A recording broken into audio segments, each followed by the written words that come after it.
أعوذ بالله من الشيطان الرجيم. بسم الله الرحمن الرحيم.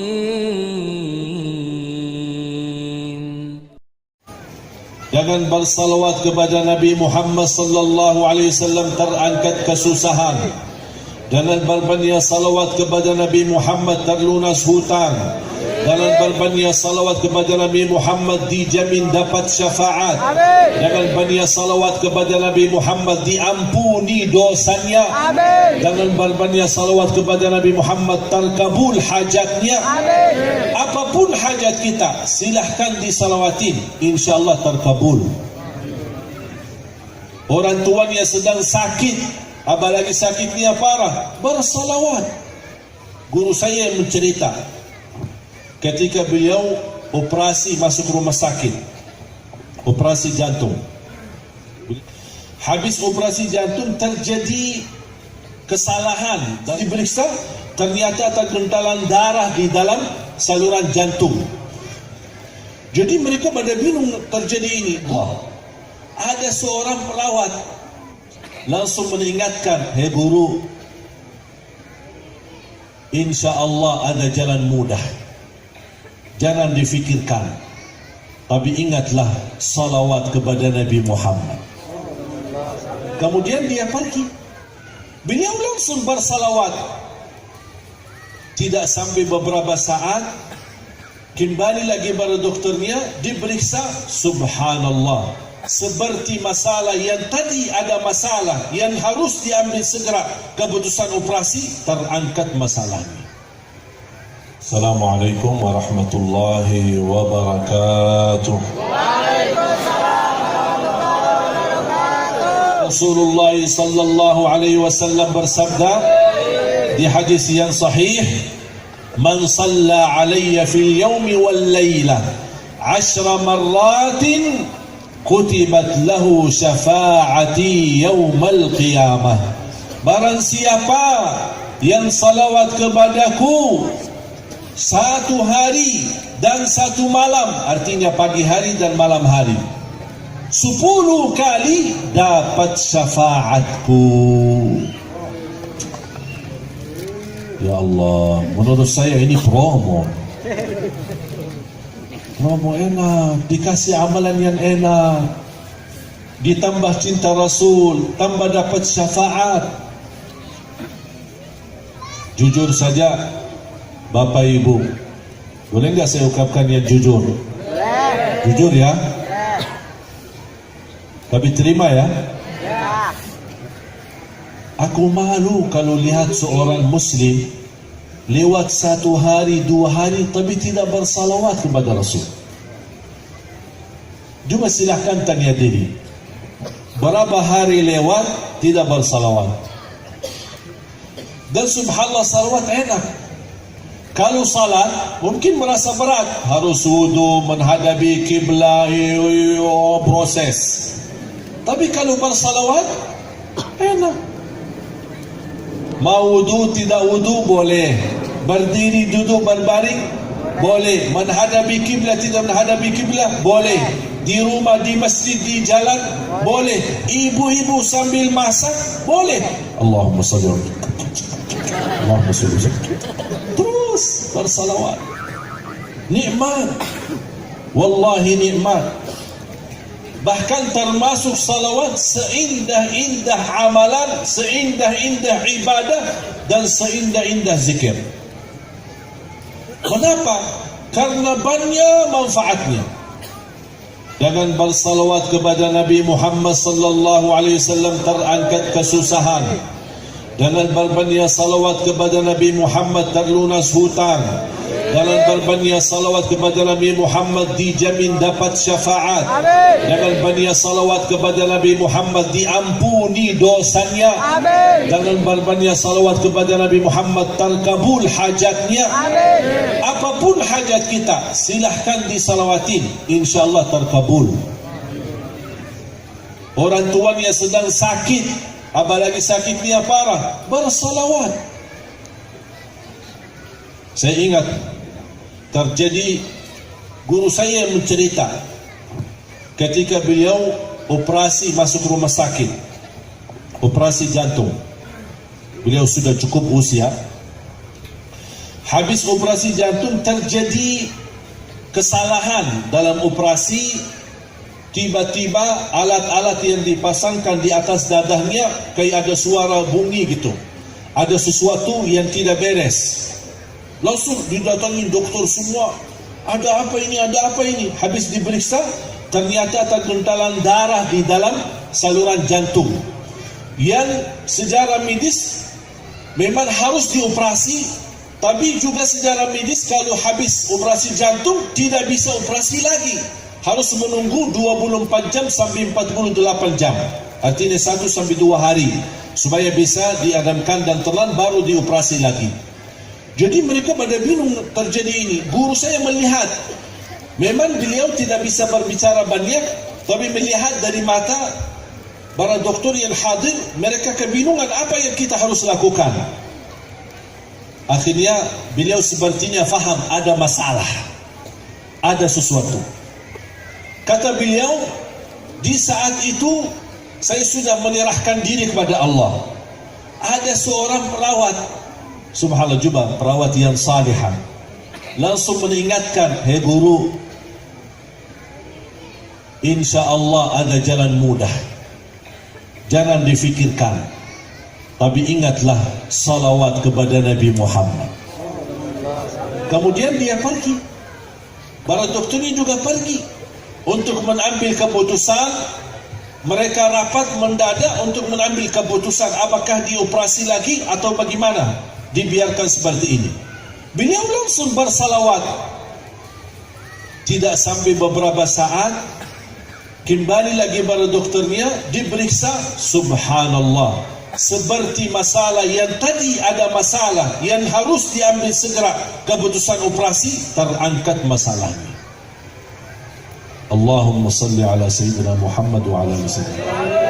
Ini bukan satu cerita, tapi banyak orang-orang yang meyakinkan dengan bersalawat, karena salawat merubah ibadah, merubah amalan.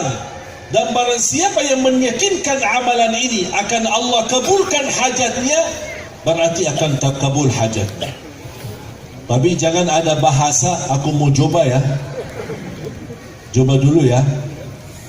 Tak ada kata coba-coba kalau sama amalan. Amalannya kalau kita yakini akan Allah mudahkan, kabulkan, pasti akan kita dapat. Belum lagi setiap kali salawat kepada Nabi Muhammad SAW, kita mendapatkan 10 rahmat dari Allah Subhanahu Wa Taala. Dosa, jaminan ampunan dosa bersalawat. Jadi saya harap Bapak Ibu, insya Allah mulai malam ini dan seterusnya, pertama, jangan lewat 1 hari belum bersalawat kepada Nabi Muhammad sallallahu alaihi wasallam. Setuju? Siap? Apa yang kita ucapkan dari salawat, yang kita bisa, dan kita tahu. Kembali kepada kesukaan kita masing-masing. Ada yang suka salawat Badriyah, ada yang suka salawat Fatih, ada yang suka salawat Ibrahimiyah. Salawat Ibrahimiyah tahu nggak apa?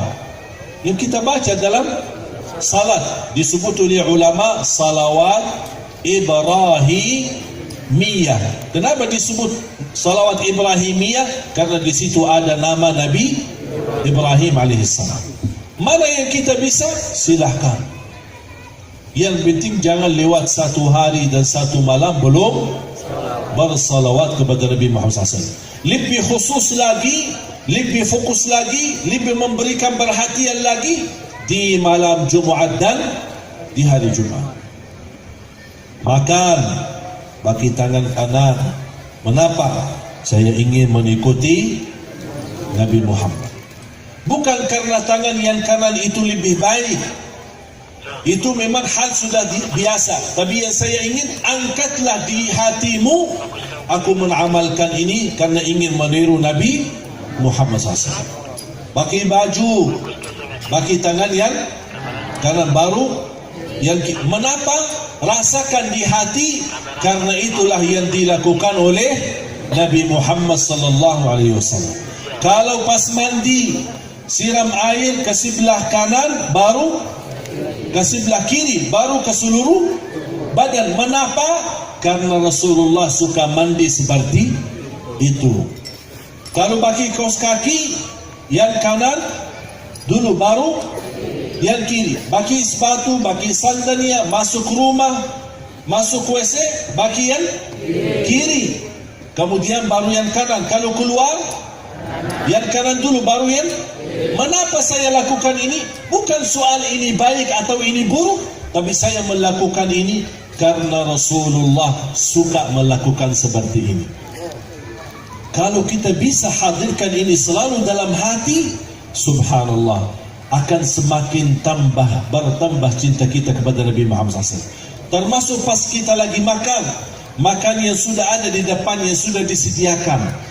Jangan kita makan, kalau kita di Arab, makan satu numpang ya, satu porsi atau satu numpang besar, kita bersama-sama makan. Diajarkan oleh Nabi SAW kalau makan, yang ada di depan. Jadi, jangan dagingnya di sana gitu. Oh, lupa, maaf ya. Itu sudah sopan. Makanya di Indonesia nampaknya menghindari, udah piring masing-masing daripada pusing Pak. Silahkan ambil kesukaanmu Pak. Kalau tradisi di Arab memang tidak terbiasa seperti di Indonesia, masing-masing. Ini menurut saya, mengapa di Indonesia tradisinya masing-masing pakai piring sendiri? Menghindari supaya tidak membuat orang tersinggung atau itu menurut saya ya. Indonesia merasa lebih sopan kalau masing-masing daripada ini ribut-ribut makan ini diambil salah makan. Tapi subhanallah, apalagi kalau kotak nasi kan pas Ramadan kan suka dibagi kotak nasi sahur atau pas buka puasa. Subhanallah, tapi masih ada yang suka mata panjang. Enggak mata panjang. Ya, pas di masjid dibagi-bagi kan kotak-kotak masing-masing. Tapi ternyata kebetulan kan pas mereka duduk kan berseberangan kan, ada saf-saf ke depan, ada yang di hadapannya juga. Tapi yang punya kotak di situ warnanya merah, yang kotak di sini warnanya putih. Pas dia buka kan isinya sama sebenarnya isinya. Nasi, ada buah, ada air, ada ini, ada. Pas dia buka, kawannya yang di depan dia buka juga. Oh ya, sama ya. Saya pikir beda Pak.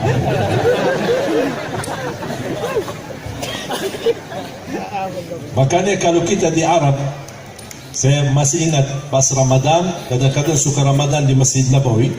Kalau dibagi kota-kota seperti ini, ada orang melihat, oh ini orang Indonesia.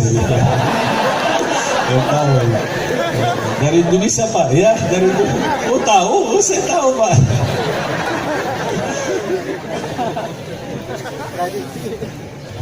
Semestinya kita nikmati apa yang sudah di depan, syukuri, alhamdulillah. Karena isi ini sama isi itu sama sebenarnya, cuma beda warna kotaknya. Makanya subhanallah, kalau kita nikmati apa adanya, subhanallah, syukuri. Bunya rumah, ingat, jangan melihat rumah yang lebih besar, tapi ingat ada orang belum punya rumah. Punya istri, jangan melihat yang punya istri dua, tapi ingat orang lain belum istri. Ya begitu, biar nikmat, biar ibu juga tidak pusing. Bapak ibu jamaah sekalian, indah kalau kita bisa meniru Nabi Muhammad dalam kehidupan kita. Sederhana, tapi wallahi di perasaan hati nikmat. Dari segi makan, minum, mandi, beraktivitas. Kalau kita juga di jalan, Rasulullah SAW kalau berjalan menuju masjid atau kemana saja, ada melihat sampah, melihat sesuatu yang mengganggu perjalanan orang lain, Rasulullah SAW suka angkat, geserkan, menjaga kebersihan supaya orang lain lewat tidak terganggu. Ini kan sifat Nabi Muhammad SAW. Bahkan bukan hanya kita meniru Nabi Muhammad, kita dapat pahala. Imatatul adha 'anit tariqi sadaqah. Menggeserkan sesuatu yang mengganggu orang lain di jalan, itu merupakan amalan sedekah. Mengapa saya lakukan itu? Karena Rasulullah sallallahu alaihi wasallam suka melakukan. Ada orang melihat, kenapa Bapak angkat sampai? Ini kan mengganggu orang lain. Hebat juga ya. Biarin dipuji. Biar karena kita tidak semata-mata karena orang. Kita melakukan ini karena Allah dan ingin meniru Nabi Muhammad. Kalau ada orang melihat kita dan memuji perbuatan kita, itu bukan riya. Karena kita tidak minta dipuji, tapi pas kita lakukan kebetulan lagi dipuji. Biarkan saja apa yang dikatakan oleh manusia. Orang yang ikhlas, tahu nggak tandanya apa? Ada satu tanda orang yang bisa dikatakan ikhlas. Kalau dipuji atau dicaci maki, sama di perasaan. Dia tak peduli. Dipuji ya terima kasih, di macam-macam, dihina, difitnah, biarkan saja. Dia tak peduli. Yang dia pedulikan, yang dia cari nilai hanya ridha Allah. Allah ridha, sudah selesai, tak usah dibahas. Orang lain tidak suka, biarkan. Apa komentar mereka, tak usah direspon. Kalau setiap orang komentar dan kita sambil menyakiti perasaan kita, dan kita tidak mau sabar, dan kita mau balas, mau hujat, mau macam-macam, berarti tidak habis. Tak akan selesai kerjaan kita. Kemarin ada orang datang, ini ada ustaz, ini macam, apa urusan saya sama ustaz? Sudah, tak usah bicara. Saya tidak mengharapkan ada orang berkata baik atau buruk. Yang saya harapkan apa Allah ridha atau tidak ridha. Dan yakini Bapak Ibu, kalau anda melakukan kebaikan lillahi ta'ala, walaupun orang lain komentarnya buruk, jangan direspon, biarkan saja. Karena anda melakukan karena Allah. Ada orang kemarin bertanya, maaf Ustaz, kenapa kalau saya suka melakukan kebaikan, tapi komentar orang kadang-kadang tak enak, bikin kesel. Saya berkata, kamu lakukan ini karena siapa? Karena Allah tidak? Dia bilang, ya karena Allah. Ya udah, kalau memang karena Allah, tak usah dengar apa kata manusia. Manusia puji, manusia senang, manusia tidak senang, tak usah diperhatikan. Faham Bu? Ibu melakukan sesuatu karena Allah untuk suami. Suaminya tak senang, ya udah biarin. Yang pusing siapa? Yang pusing siapa? Ya suami. Berbakti baik sama orang tua. Ada orang yang suka bertanya, berbakti baik terhadap orang tua kan wajib. Mohon maaf, orang tua yang seperti apa? Apa kaitannya? Apapun keadaan orang tua, tetap kita wajib berbakti baik. Orang tua baik, tidak baik, itu tidak ada urusan. Orang tuanya adil atau zalim, tidak ada urusan. Orang tuanya saleh atau jahat, tukang mabuk, tidak ada urusan. Urusan kita sebagai anak wajib berbakti baik sama orang tua. Kalau kita kaitkan, kalau orang tuanya baik, saya berbakti baik, itu bukan namanya ikhlas, itu membalas kebaikan. Kalau orang tua buruk, kita balas buruk, itu namanya balas keburukan. Tapi kalau orang yang ikhlas, dia suka memberi yang baik, walaupun orang lain membalas buruk, walaupun orang lain menilainya buruk. Qul inna salati wa nusuki wa mahyaya wa mamati lillahi rabbil alamin. Segala hidupku dan matiku karena Allah. Oleh karena itu jamaah sekalian, jalani hidupmu karena Allah. Kalau jalankan hidupmu karena Allah, insya Allah dapat husnul khatimah. Bapak Ibu, pesan terakhir dari Rasulullah sallallahu alaihi wasallam. Amalan ini menurut saya enak,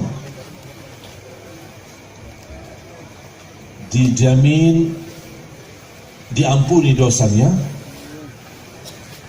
dijamin diijabah doanya, yang ketiga dijamin diterima salatnya. Ada 3 tahap. Dijamin diampuni dosanya, diijabah doanya, diterima salatnya. Ada amalannya dan ada tahapnya. Kalau kita lakukan tahap pertama, diampuni dosanya. Kita lanjut ke tahap kedua, berarti diijabah doanya. Kalau kita lanjut lagi ke tahap ketiga, berarti diterima salat. Apa amalan itu? Rasulullah sallallahu alaihi wasallam, kalau saya sebut nama Nabi Muhammad, wajib kita? Bukan sunnah, wajib. Kalau tidak bersalawat, berarti kita termasuk orang yang kikir. Kikir. Mau nggak jadi kikir?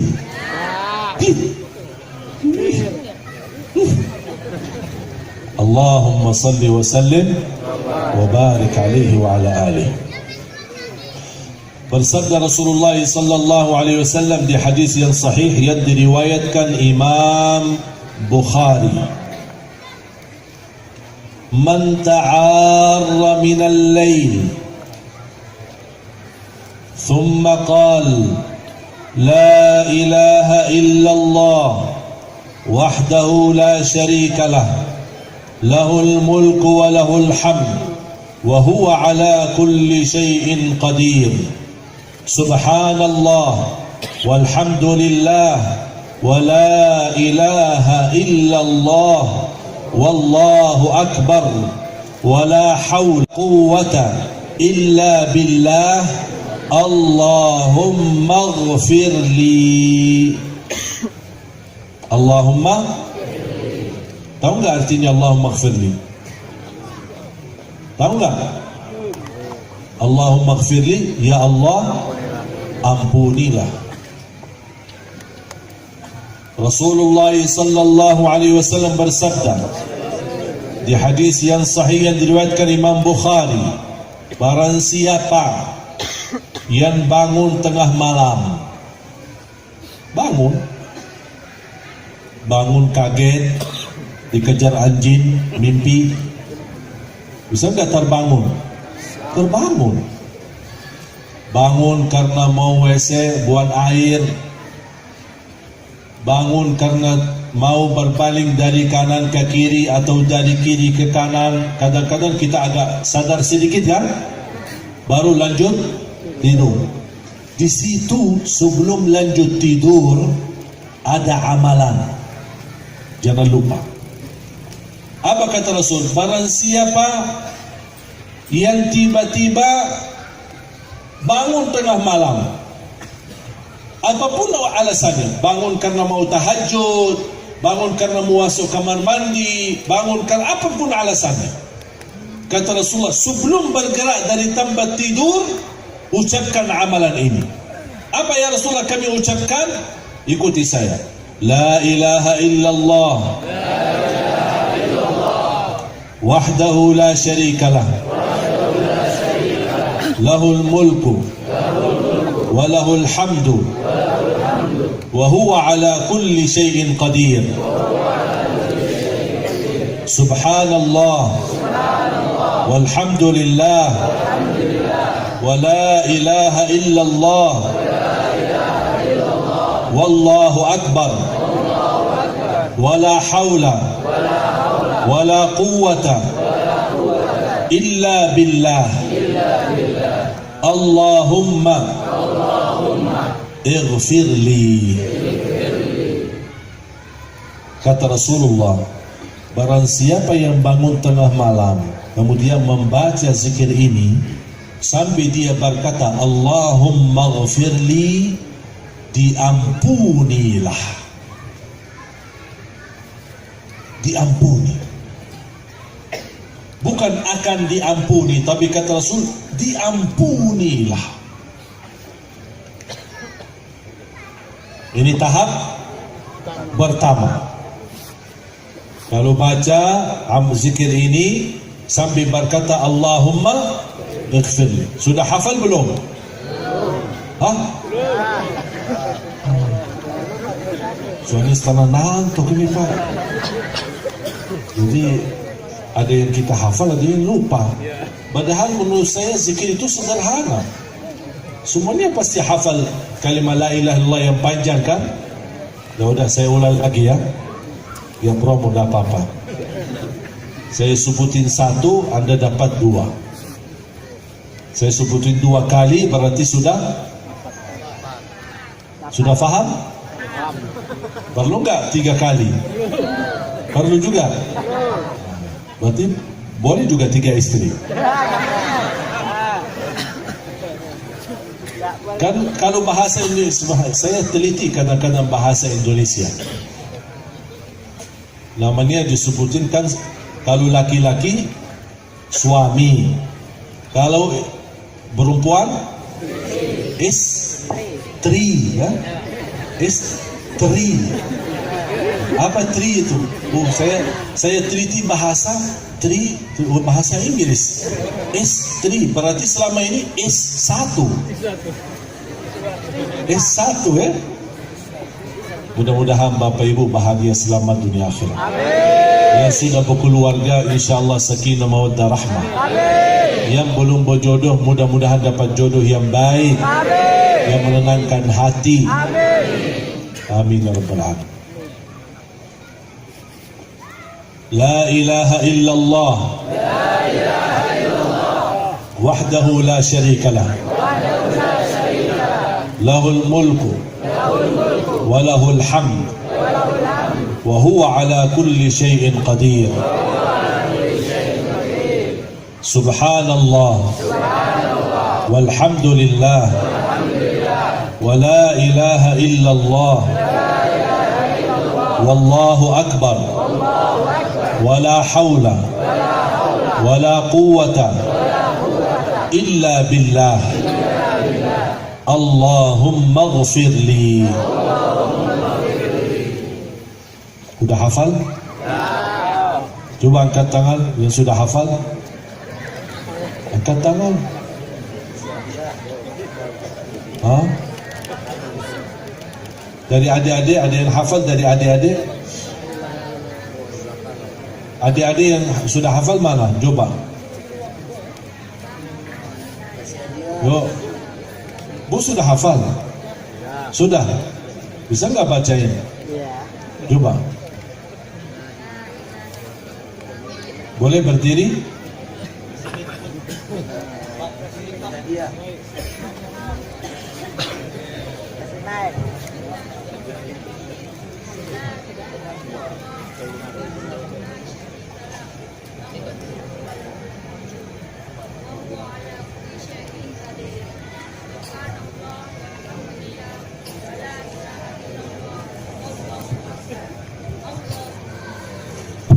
Belum?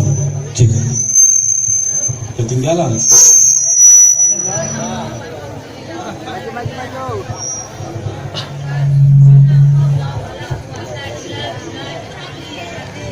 Wala hawla wala quwwata illa billah. Coba maaf ulang lagi. Biar kedengar suaranya. Bismillahirrahmanirrahim. Nggak ada bismillahirrahmanirrahim. Saya dah sebutin bismillah. Subhan la ilaha illallah wahdahu la syarikalah, lahul mulku wa lahul hamdu yuhyi wa huwa ala kulli syai'in qadir. Subhanallah walhamdulillah wa la ilaha illallah wallahu akbar, wala haula wala quwata illa billahil aliyil azim. Wala haula wala quwata illa billah. Allahumma firli. Amin. Betul, luar biasa. Tepuk tangan dong. Bapak Ibu, kita harus fahami,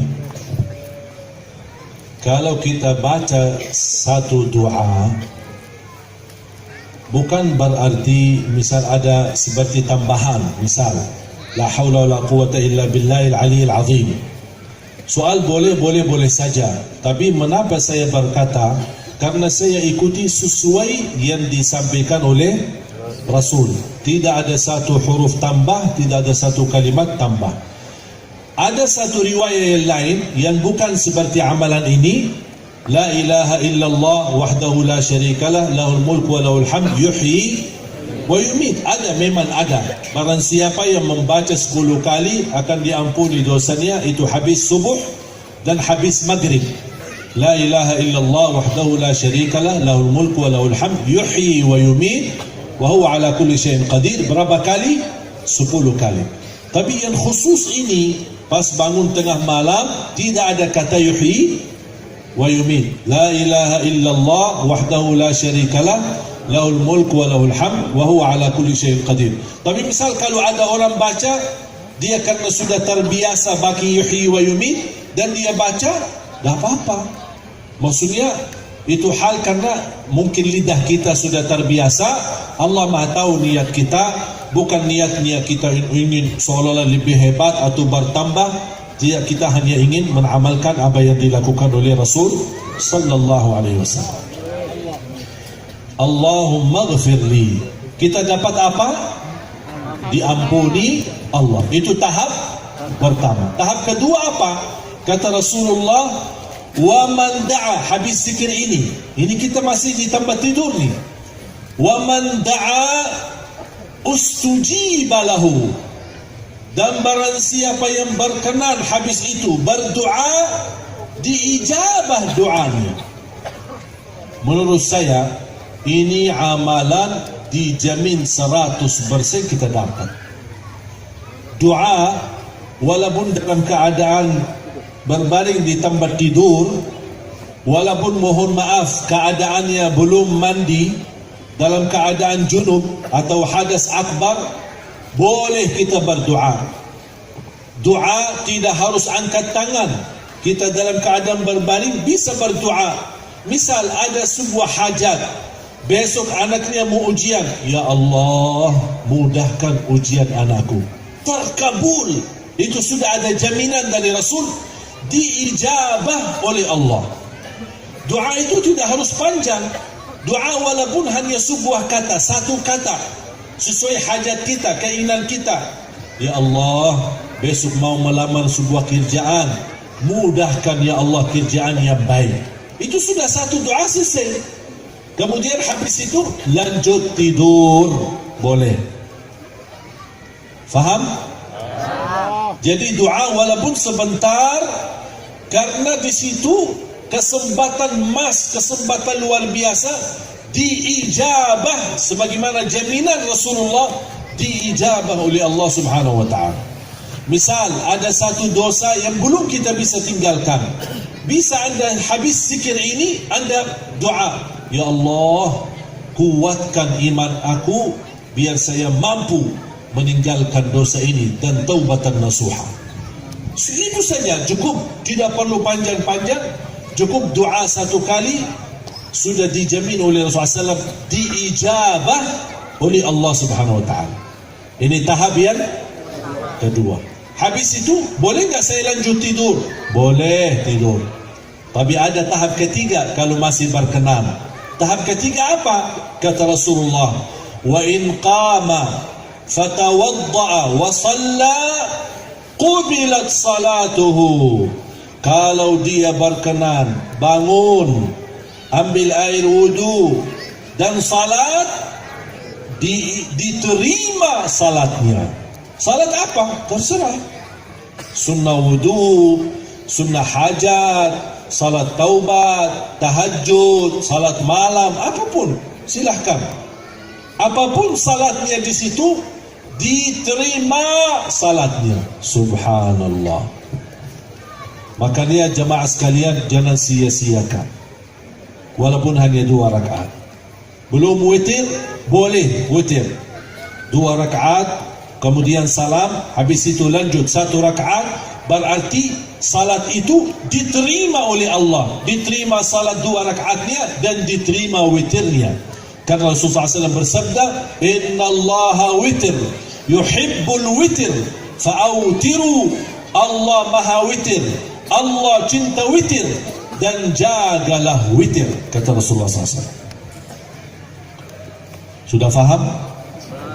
Habis amalan ini, tahap pertama dapat diampuni dosanya, tahap kedua diijabah doanya, tahap ketiga diterima salatnya. Kalau bisa 3-3-nya, alhamdulillah. Atau satu-satunya atau salah satunya, boleh, sesuai kemampuan kita masing-masing. Jelas? Baru saya baca lagi doanya, zikirnya 1 kali, boleh? Menjadi penutup. La ilaha illallah,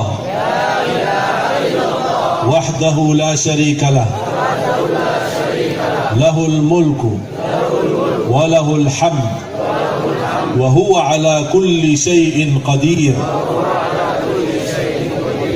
Subhanallah, walhamdulillah, wa la ilaha illallah,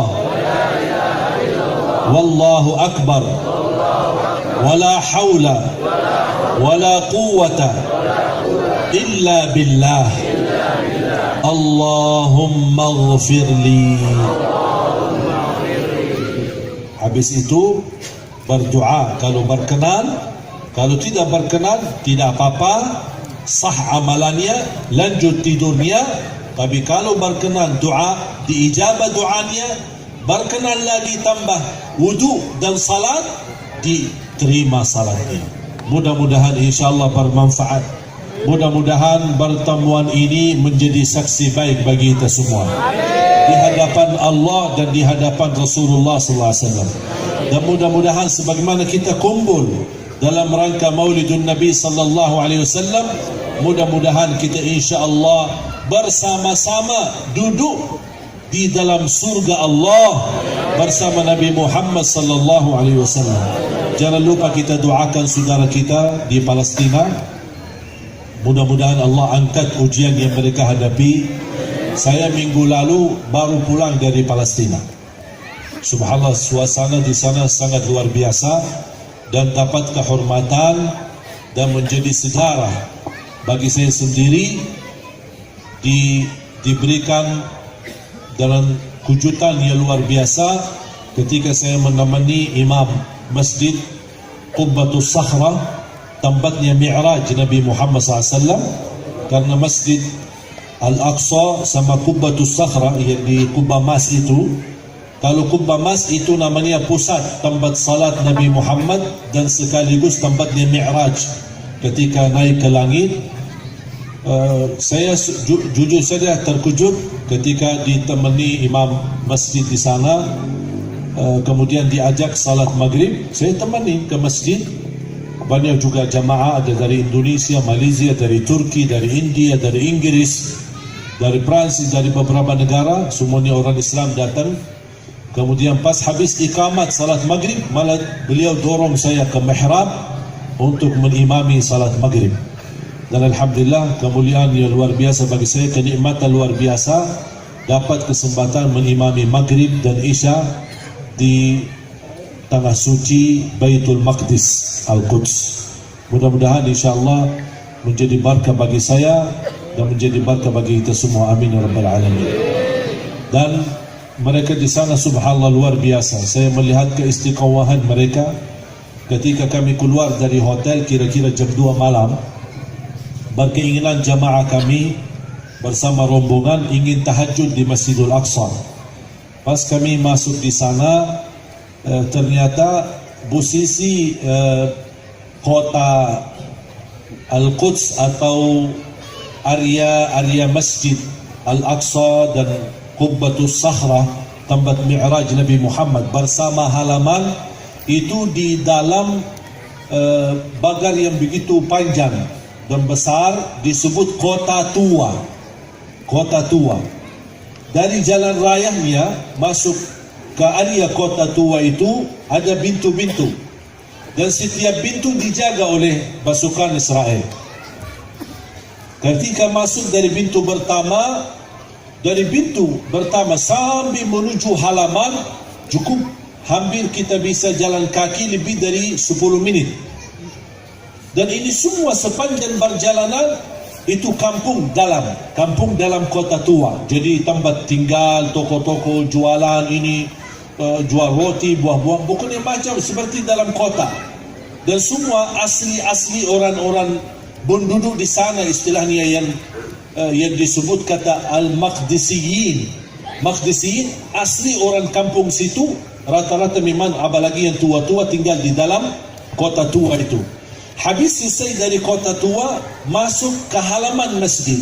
Sebelum masuk ke halaman masjid ada pintu lagi, dan pintu memang terpisah, tidak semua pintu dekat. Mungkin ada satu pintu di sini di utara, ada satu lagi di selatan, ada satu lagi. Jadi agak beda-beda, jauh-jauh lagi ya. Bisa kita masuk gang, kalau kita tidak menghitungkan nomor berapa pintunya, kita bisa salah keluar nanti. Ke arah mana, beda-beda jalan. Di situ di pintu kedua ada juga pasukan Israel jauh lebih ketat dengan senjata-senjata, dan mereka berdiri dan menutupi pintu. Dan kami berdiri dari jam 2 sampai jam 4 subuh. Ternyata mereka, masalah membuka itu terserah mereka, kesukaan mereka, apa seenak mereka. Jam berapa kita tidak bisa tentukan, mereka yang menentukan. Sampai jam 4. Jam 4 kira-kira sebelum azan subuh 55 menit. Habis dibuka pintu baru kita bebas bisa masuk. Saya melihat, kenapa saya cerita ini? Yang menarik perhatian saya, di saat saya berdiri, saya melihat ada orang Palestina yang tua-tua. Ada yang 70, 80, dan mereka Masya Allah fisik sehat. Dan mereka di situ duduk hanya menunggu pintu masuk. Saya bertanya, Pak, seperti ini gimana? Itu sudah bertahun-tahun Pak, udah biasa. Kami datang dari jauh, dari rumah, ya duduk di sini, duduk manis lah. Sampai mereka buka pintu. Kadang buka jam 2, kadang buka jam 3, kadang buka jam 4, bahkan kadang-kadang buka pas azan subuh. Jadi kita tidak berkesempatan tahajud. Saya bayangkan, kami aja yang datang sebagai berkunjung saja, ziarah saja, silaturahim saja, hanya 2 hari atau 3 hari, langsung merasa sakit hati, tersinggung. Kita mau ke masjid aja kita ditahan. Bagaimana mereka yang sudah puluhan tahun, 40 tahun, 60 tahun keadaannya seperti ini. Makanya kita doakan, mudah-mudahan Allah tolonglah saudara kami di sana, dan insyaAllah Palestina dibebaskan dari jajah Israel dan bisa segera merdeka. Dalam doa kita, kepedulian kita, sebagaimana kita tahu insyaAllah besok di Jakarta, insyaAllah aksi bela Palestina di Monas. Doakan yang belum berkesempatan ke Jakarta, kita doakan mudah-mudahan acara besok ini hanya menjadi rasa cinta kita kepada tanah suci. Sebagaimana tanah suci Makkah Madinah, ada juga tanah suci Masjidul Aqsa dan tempat Mi'raj Nabi Muhammad SAW. Dan tempatnya Mi'raj Nabi Muhammad SAW termasuk tempat yang sudah dikunjungi oleh semua Nabi dan Rasul. Kalau Masjid Nabawi adanya di zaman Nabi Muhammad, kalau Masjidul Haram dan Masjidul Aqsa adanya di zaman dulu. Semua para Nabi dan Rasul sudah berkunjung ke sana. Sebagaimana Makkah, Masjidul Haram, Ka'bah sudah dikunjungi oleh Nabi dan Rasul, sama juga Masjidul Aqsa dan Baitul Maqdis sudah didatangi oleh semua para Nabi dan Rasul. Bahkan waktu Isra Mi'raj, Nabi Muhammad menimami, Allah kumpulkan dengan kekuasaan Allah, kun fayakun, Allah kumpulkan semua para Nabi dan Rasul. 300,000 lebih yang hadir dan diimami oleh Nabi Muhammad sallallahu alaihi wasallam di masjid sana. Makanya kita doakan semoga insya-Allah bisa merdeka, dan insya-Allah tolonglah doa kita membacakan Al-Fatihah untuk mereka. Ya Allah, kami memang tidak bisa bantu mereka banyak, kami tidak berada di posisi mereka, kami tidak bisa melawan Israel untuk menghadapi ujian yang mereka menjadi tantangan kehidupan mereka. Tapi ya Allah, terimalah bacaan Al-Fatihah kami untuk saudara kami dan untuk Al-Masjidul Aqsa, supaya dengan kekuatan Al-Fatihah kami menjadi doa, menjadi senjata bagi mereka, menjadi penolong Allah untuk saudara kami, supaya Palestin insyaAllah merdeka dan dibebaskan dari kejajahan. Amin ya Rabbal Alamin. Al-Fatihah. Alhamdulillahi Rabbil Alamin, Ar-Rahmanir Rahim, Maliki Yawmiddin, Iyyaka na'budu wa iyyaka nasta'in, Ihdinas siratal mustaqim, siratal ladzina an'amta 'alaihim, ghairil maghdubi 'alaihim waladdallin. Amin, amin. Bismillahirrahmanirrahim. Alhamdulillahi Rabbil Alamin, hamdan katsiran tayyiban mubarakan fi mubarakan 'alaihi kama yuhibbu rabbuna wa yarda. اللهم صل على سيدنا محمد وعلى آل سيدنا محمد وسلم تسليما كثيرا مزيدا برحمتك يا أرحم الراحمين. اللهم يا الله، اللهم يا الله، اللهم يا الله، berilah kepada kami petunjuk kepada jalan yang lurus. Ihdinas siratal mustaqim, ihdinas siratal mustaqim. Ya Allah, ampuni segala dosa kami. Ya Allah, sembuhkan penyakit kami, sihatkan badan kami, kabulkan segala hajat kami. Di antara yang hadir, yang sakit, sembuhkan penyakitnya. Yang punya hutang, lunasi hutangnya. Yang berkeinginan ke tanah suci, haji dan umrah, berikan dan kabulkan hajatnya. Bisa ke tanah suci, haji dan umrah, dan ziarah Nabi Muhammad sallallahu alaihi wasallam. Birahmatika ya arhamar rahimin. Allahumma ya Allah, atas izinmu kami sama-sama berkumpul di majlis ini. Ya Allah, atas izinmu berilah kepada kami kemuliaan, sama-sama jumpa lagi di dalam surgamu ya Allah, bersama Nabi Muhammad sallallahu alaihi wasallam. Allahumma ighfir lil muslimin wal muslimat wal mu'minin wal mu'minat al ahya'i minhum wal amwat. Ya Allah, tolonglah saudara kami di Palestina, saudara kami di Yaman, saudara kami di Iraq, saudara kami di Mesir, saudara kami di Libya. Ya Allah, angkat segala ujian dan bala. Ya Allah, ya Dzal Jalal wal Ikram. Ya Allah, rapatkan saf-saf kami umat Islam di Indonesia. Ya Allah, rapatkan hati kami ya Allah, agar saling memuliakan, saling mencintai dan saling menutupi kekurangan. Ya Allah, kuatkanlah ulama kami, para habaib kami. Satukanlah mereka agar mereka mampu memimpin kami menuju kebahagiaan dunia akhirat, keselamatan dunia akhirat. Ya Allah, lindungi ulama dan habaib kami dari segala macam fitnah, dari segala macam bala, dari segala macam musibah. Birahmatika ya arhamar rahimin. Berikan kepada kami ya Allah pemimpin yang takwa, pemimpin yang adil, pemimpin yang amanah, pemimpin yang jujur, pemimpin yang ikhlas melayani rakyatnya ya Dzal Jalal wal Ikram. Ma'murkan negeri kami Indonesia. Ya Allah, amankan aksi bela Palestina besok ya Allah. Aman, ma'mur, sejahtera, damai, tertib ya Dzal Jalal wal Ikram.